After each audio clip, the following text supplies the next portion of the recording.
how to make that money. If it's one thing you need to know. Finding cash in an emergency. The good, the bad and the ugly times are tough for Canadians from coast to coast. As we find our way through this state of emergency, many ordinary people find themselves without clients, without hours, and without jobs. But the rent is still due and so are the bills. So let's not dwell on the problem and get straight to the solution. When you need money in an emergency, there are lots of places you can find it. Here's where to go searching, in order from best to worst. Good ways to find money in an emergency. Here are some suggestions for finding money in an emergency that might pose as beneficial options for the time being.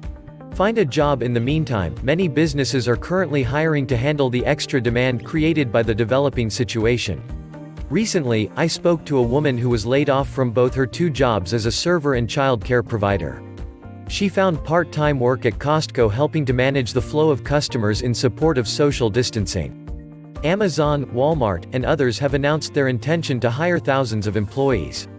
Other companies are looking to backfill positions vacated by people who have had to take time off to care for children or family members. Temp agencies will be filling a lot of these jobs.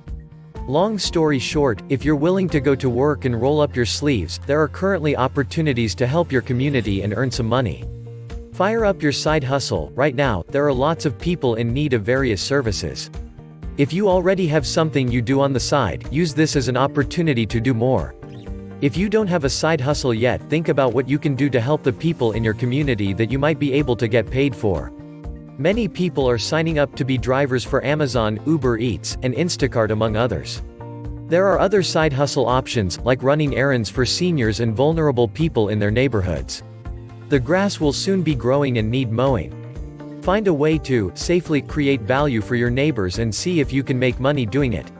Take advantage of employment insurance. The federal government has announced new measures that will make it easier to access employment insurance benefits if you lose your job to the COVID-19 pandemic. You've been paying into it for all these years. Don't be afraid to make a claim when you need to. Laid off due to COVID-19? Here's what you need to know about CERB Canada Emergency Wage Subsidy (CEWS). What you need to know: raid your emergency fund. We've long heard the advice that you should save a significant amount of money in an emergency fund. The long-standing suggestion has been to sock away 3 to 6 months of salary.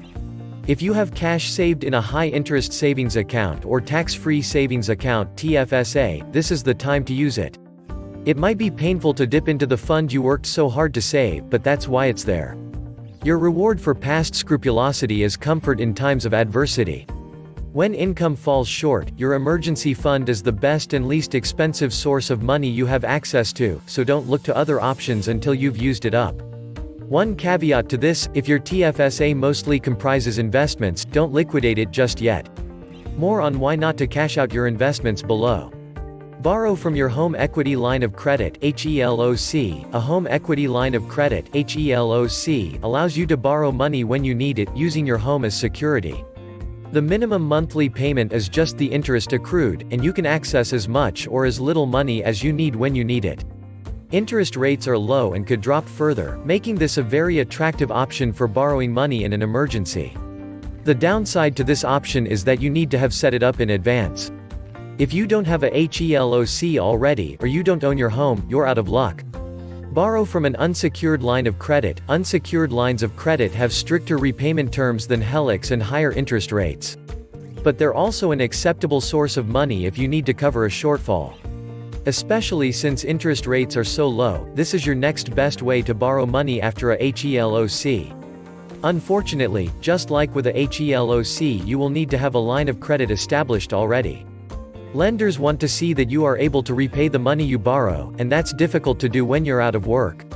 Cash out your GICs, Guaranteed Investment Certificates (GICs), are investments that pay a fixed interest rate over a fixed term.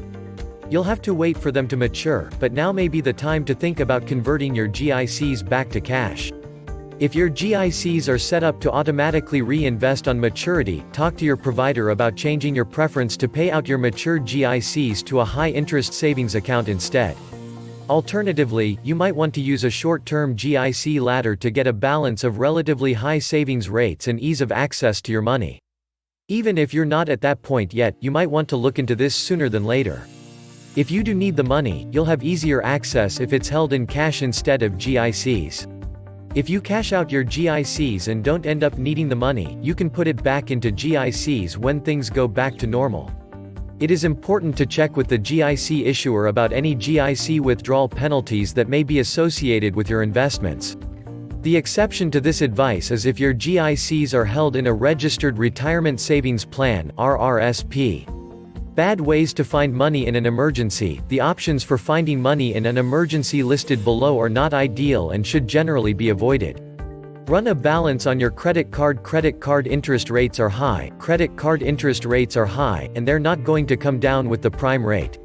Typical rewards credit cards have interest rates in the neighborhood of 19.99 to 22.99%.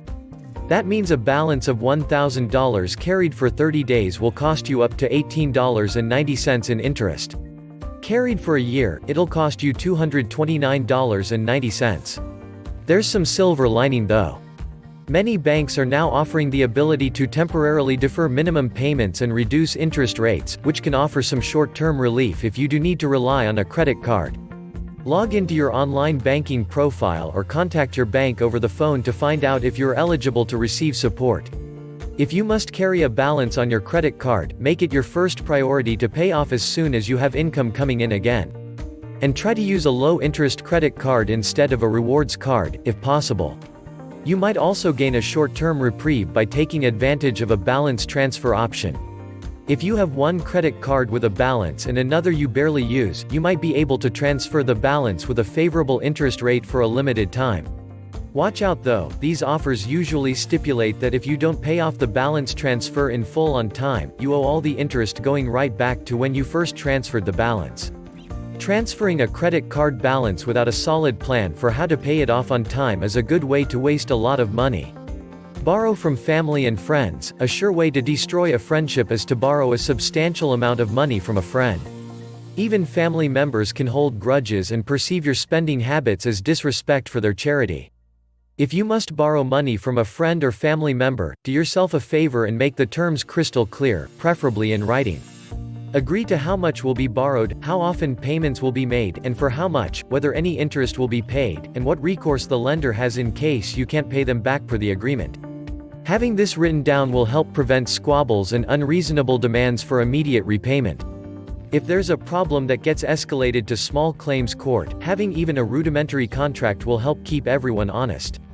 Cash out your investments. Times like these make it particularly tempting to cash out of your investments for two reasons. The stock market has completely tanked and cashing out now will satisfy your human instinct to avoid losing what you have. And, cashing out conveniently provides some capital to get you through a time of uncertainty and underemployment. The problem with this strategy is that investments are currently on sale for a deep discount. And cashing out now means you will never get back the money that you had earned before your portfolio lost value. Recently, I wrote an article sharing my personal views on investing in a recession. If this downturn behaves like recessions past, the markets will, sooner or later, return to where they were at the beginning of this year and go on to new highs. If you can stomach it, leave your investments where they are, and find another way to get cash. Terrible ways to find money in an emergency. There are two means of finding cash in an emergency that should be avoided at all costs: withdrawing money from your RRSP and taking out payday loans. If you were considering either or both of these options, it's very important to understand the implications that follow with these methods of finding money. Withdraw money from your RRSP. Your retirement fund is for your retirement. Don't cash in your future to cover what is hopefully a short-term setback. There are two important reasons why.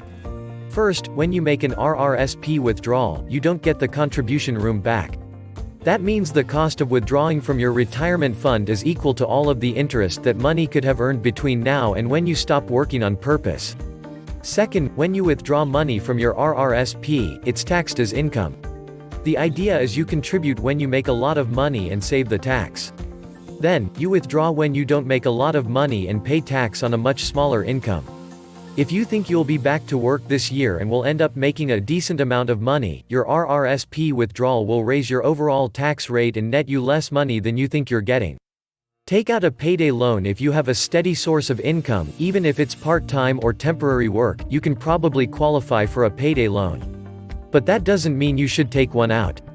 The disclosure from one of Canada's largest such lenders shows that in Ontario, borrowing $500 for 2 weeks costs $75 in interest, equal to an annual rate of 391.07%. British Columbians pay the same APR for payday loans with slightly different terms.